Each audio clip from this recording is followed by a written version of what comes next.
Welcome back for another deep dive. Today we're going to be looking at large language models. Okay. These are AI systems that can write, Right. reason, and solve some really complex problems. Yeah. And you guys sent us this research paper on a model called S1. Uh-huh. And it's really making some waves. What's so cool about it is that Yeah. it's not just powerful, but it's getting some really impressive results Right. with surprisingly little training data. Yeah. It's almost like Yeah. getting a marathon runner ready Mm-hmm. by just giving them a couple of energy bars, I see what you mean. that kind of efficiency. Yeah. So it's really got everyone talking. Yeah. So S1, it's actually built on an existing model Oh, okay. called Quinn 2.532B Instruct. Good. And this pre-trained model already has a solid foundation in reasoning. So it's like giving S1 a head start in that race. I like that analogy. And the researchers behind S1, they think that this model, and maybe many others, have kind of hidden depths to their abilities. They call this the superficial alignment hypothesis, Okay. which basically means these models, they already have Yeah. a lot of the reasoning power. It just needs to be Oh, interesting. activated. So how did they tap into that? Right. Did they just feed it mountains and mountains of data? That's the surprising thing. Yeah. They didn't use millions of examples like some other models. Wow. They fine-tuned S1 with a data set of just 1,000 carefully selected examples. Wow. That's a tiny data set. It is. So how did they pick those 1,000? Was it just random? Not at all. Okay. Very strategic. They focused on quality, difficulty, and diversity. Let's break those down. Yeah. Quantity. So I'm guessing they wanted those examples to be really top-notch. Absolutely. Yeah. They had to be well formatted and accurately reflect complex reasoning processes. Like, Right. you wouldn't teach a student with a textbook full of errors, right? Yeah, makes sense. Same principle here. Okay. And difficulty, what does that mean in this context? So difficulty means they chose problems that would really challenge S1, push its reasoning skills to the limit. Think of it like a weightlifter, Okay. gradually increasing the weight they lift to build muscle. Oh, no. Okay. It needs those tough challenges to get stronger. So it's not just about giving it easy problems. It needs to struggle a little. Exactly. Yeah. And then diversity is super important too. Right. They wanted to make sure those 1,000 examples covered a wide range of topics. Okay. Mathematics, physics, computer science. Like, the goal was to create a well-rounded Got it. AI thinker, capable of tackling a variety of challenges. So by being really picky about the data, Yeah, they got some really impressive results with just a fraction of the resources. exactly. That's pretty incredible. Hmm. But didn't they also use a special technique to control how S1 thinks? You're right. Oh, Something God. about a budget, right? Yeah. They developed a technique called budget forcing to manage how much thinking S1 does before getting to a solution. It's like setting a time limit for a test to keep students from getting bogged down on one problem for too long. So it's like a way to stop the model from just getting lost Exactly. in endless calculations. Right. Okay, so that's one side of it. But I also remember something about encouraging it to think more deeply. That's the second part. Okay. By suppressing the end of thinking signal and adding weight to the reasoning trace, they can actually prompt S1 to explore more possibilities. Okay. It's like a detective saying, hold on, there's something else we need to consider. Oh, I see. It's about making sure the model doesn't jump to conclusions too quickly. It's really cool how even these small tweaks Right. can have such a big impact on the model's performance. Yeah. So this all sounds really impressive, but how do we know it actually works? Yeah. Did they put S1 through its paces? Oh, yeah. Yeah. They definitely did. They tested it on 3 really challenging benchmarks. Oh, okay. The first one was AEE24, and it's actually made up of problems from the American Invitational Mathematics Examination. Whoa, those are for top high school math students. Exactly. Okay. And then they moved on to MAT 500, which is a collection of even tougher competition-level math problems. So they really cranked up the difficulty. We did. What was the third one? That one was GPQA Diamond, Okay. a set of PhD-level science questions. Oh, wow. We're talking questions that would make seasoned scientists scratch their heads. Wow. So they really weren't messing around. Nope.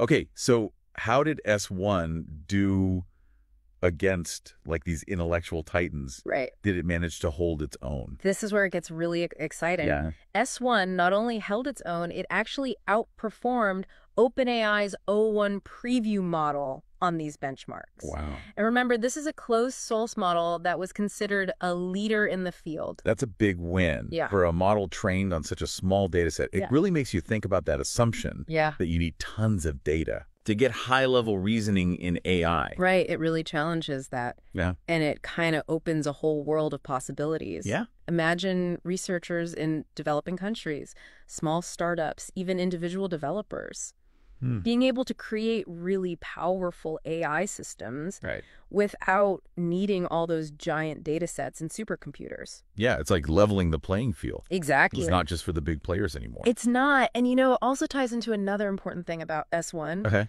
It's open source.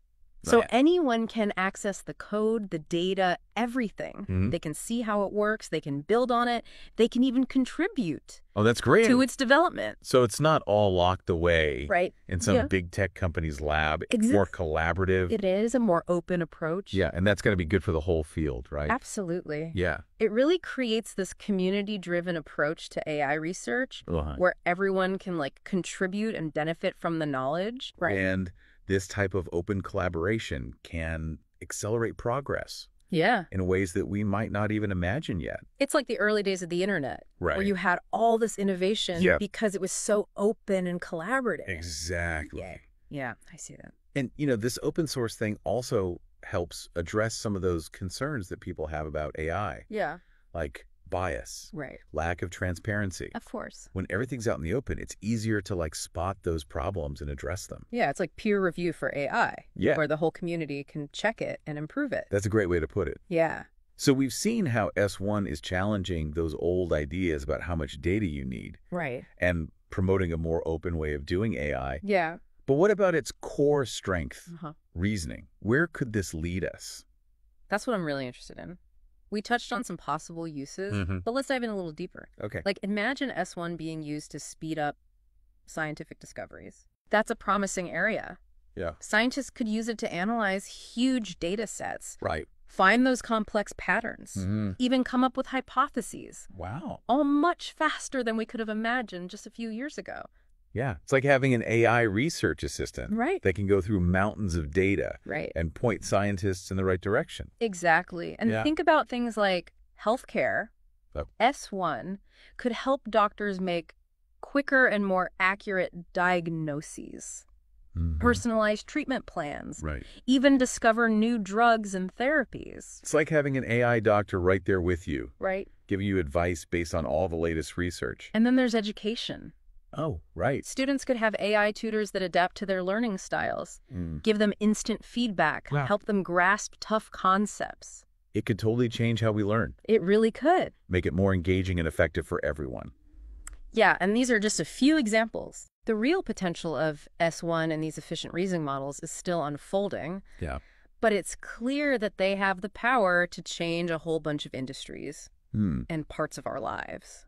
It's a really exciting time to be following all this. It is. But before we get too carried away with all the amazing possibilities, Yeah. let's think about the limitations of S1 for a second, Okay. because nothing's perfect. Right. Yeah, we talked about how well S1 performs, especially with the limited data.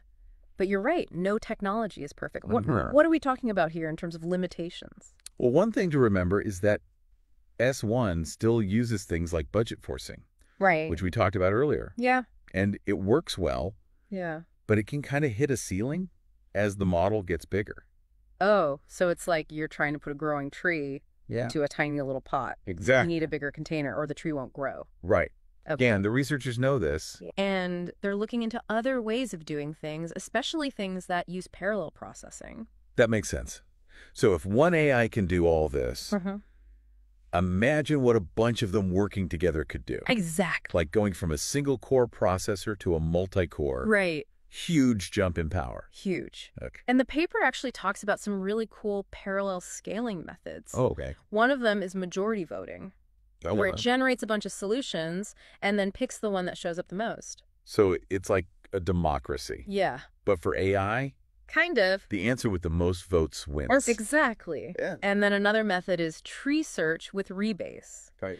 And it uses a reward model to guide the AI as it explores all the different possible solutions.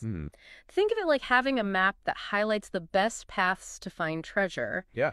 It's way more efficient than just wandering around. So it's like streamlining the whole problem-solving process. Yeah. Helps the AI zero in on the best solution. Exactly. And the researchers think that if you combine these sequential and parallel scaling techniques, Right. we can unlock even more power in AI Wow. and tackle even harder problems. So to bring it back to our listeners, Yeah. why should they care about S1 Right. and this whole efficient reasoning thing? What's the big takeaway? Well, I think S1 shows us that we need to change how we think about developing AI. Okay. We're moving away from this bigger is better mindset Right. to a smarter way of training and using these models. It's like realizing that you don't need a ton of tools Yeah. to build something amazing. Right. Sometimes a few good ones are enough. Exactly. Yeah. So S1 shows us that with the right techniques Yeah. and good data, Mm-hmm. we can get amazing results without needing tons of resources. Right. And like we said before, this could make AI more accessible. Yeah. So more people and organizations can get involved. That's like opening the doors of the AI lab Exactly. and inviting everyone into play, Everyone's welcome. no matter what kind of resources they have. It's pretty exciting. It is. It is. So as we wrap up this deep dive into S1, Yeah. any final thoughts for our listeners? I think it's important to remember that if a model trained on just 1,000 examples can beat some of the biggest names out there, Right. what else could be hiding in these AI systems Yeah. just waiting for us to discover it? That's a great question to leave everyone with. And that wraps up our deep dive into S1. Thanks for joining us. Keep exploring, keep asking questions, and keep pushing the limits of what AI can do.